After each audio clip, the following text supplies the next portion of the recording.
Alright guys, so I'm back with a follow-up to my video from 3 days ago using lossless scaling because I had no idea that like a day or 2 days after I made that video they were going to update lossless scaling frame gen with like a big update to LSFG 3.0. So that's what I'm testing out today by popular demand.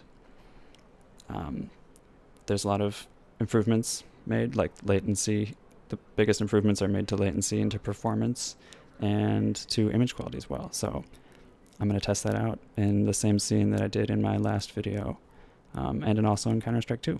So let's go test that out at a very low base frame rate so that you can see all of the artifacts. And yes, here's the settings I'm going to be using. LSFG 3.0, we've got a few different options. I'm going to test 1.1 and 2.3 later on in the video, but right now I'm using 3.0 at the by 4 mode at 100% resolution scale. And this is actually a really good thing to use too, to claw back some performance, so I'll do that later in the video. And also if you needed to improve latency a little bit, you could turn off VSync, but that adds some frame tearing, and I don't mind that personally, but for the video I'm going to leave VSync on for the visual quality purposes. So here's the settings we're going to be testing. Alright, so here's that same scene from my video yesterday, or a few days ago I should say, not yesterday. It's a pretty challenging scene actually, which is one of the reasons why I chose it, with the brightness differences, the contrast, and those cars over there making their turn. But what I didn't necessarily know would be so challenging was the top of this car was really difficult for LSFG 2.3 at 15 frames per second, which we are running at, which is very low, but let's see, 3.0 seems to be doing a better job, a much better job actually. There's still artifacts, granted. You know, I'm seeing a lot of artifacts running at 15 frames per second with the 4 times multiplier on the frames. But you know, and just the latency, even just doing this movement here, the latency is noticeably better. So this is a lot more usable actually. I'll do some fast whips around just to really, it's like water. But anyway, yeah, I'm gonna start showing some first person gameplay now.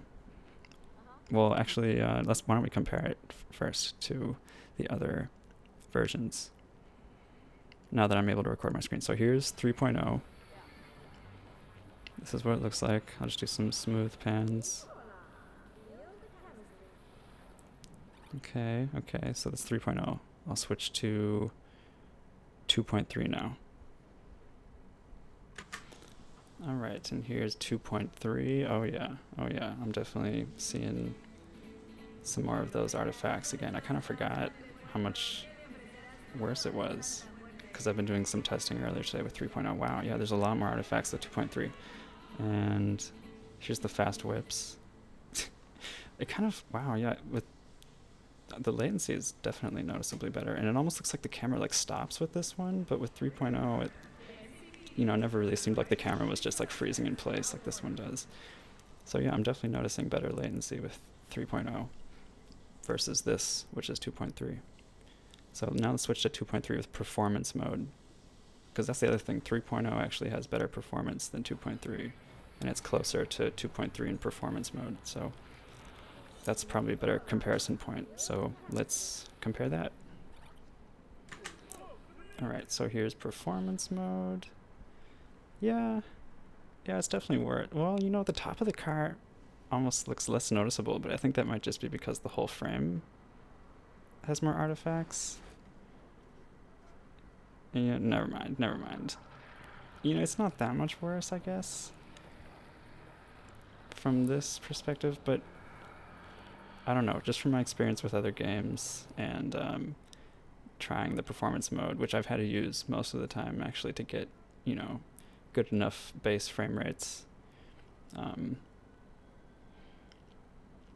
I just know that this performance mode does not work as well as the non-performance mode in most situations, and it looks worse, and there's just a lot more artifacts generally, but it doesn't look that much worse in this one. But let's try 1.1. Let's try LSFG 1.1 now. The final version of the original version, just to see how far we've come. All right, and here's 1.1. And I should note, it doesn't have the multi-frame gen mode, so we can only upscale to 30. We can only do a ×2 multiplier up to 30. So we're not getting as many frames. So it's not a fair test necessarily, but it doesn't really matter. It doesn't need to be. Oh god, wow, well that was fucking rude. Ruining my testing, asshole. This one is just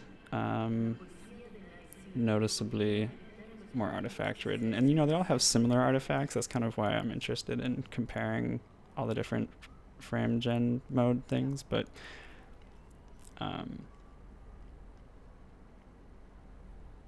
1.1 is definitely noticeably more choppy, honestly. Like that's the thing. Artifacts are like choppier. They're less like, they don't feel as smooth, even though maybe it's a similar amount of artifacts.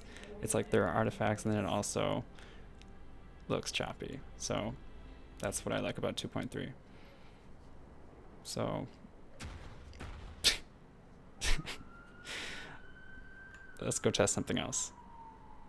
One more thing I wanted to talk about is that they got rid of the performance mode with LSFG 3.0, which is fine because it performs similar to the performance mode anyway.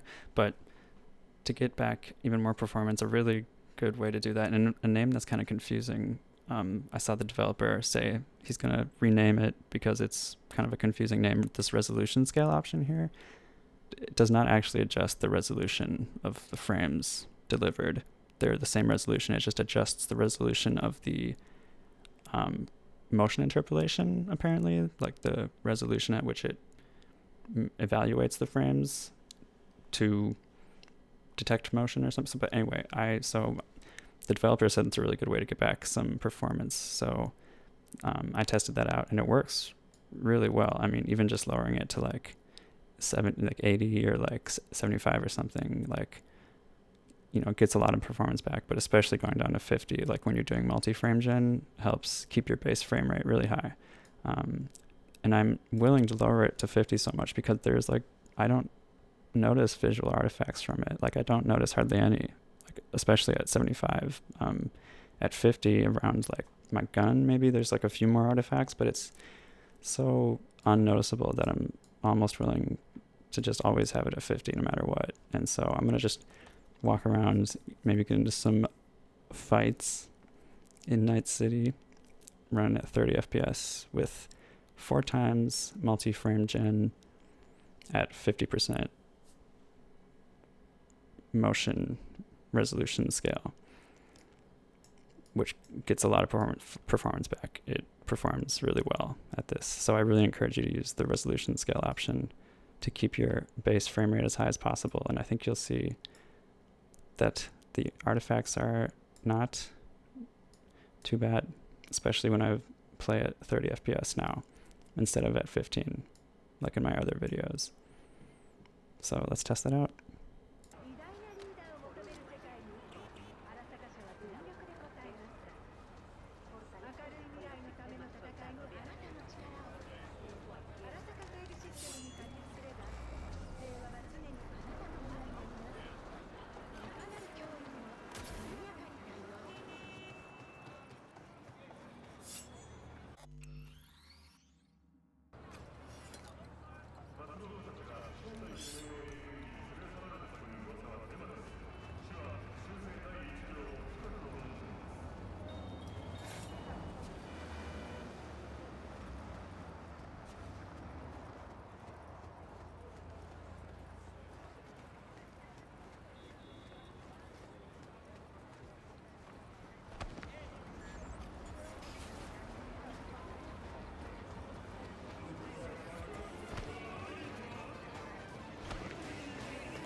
So anyway, guys, yeah, there's 450 frames per second.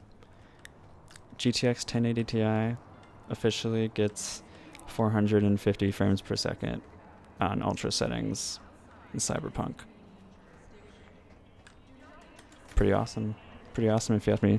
Just kidding. This does not look good at all. It's running way above my monitor's native refresh rate, and so it looks kind of really weird and not good and horrible, and running at 22 frames per second in reality.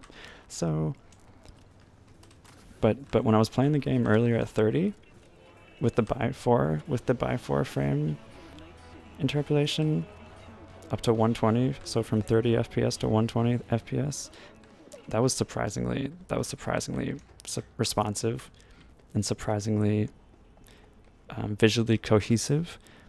Basically, what I'm trying to say is that's actually how I would have played the game. I'm actually surprised that if I knew about this and this was out when I played Cyberpunk, I probably would have,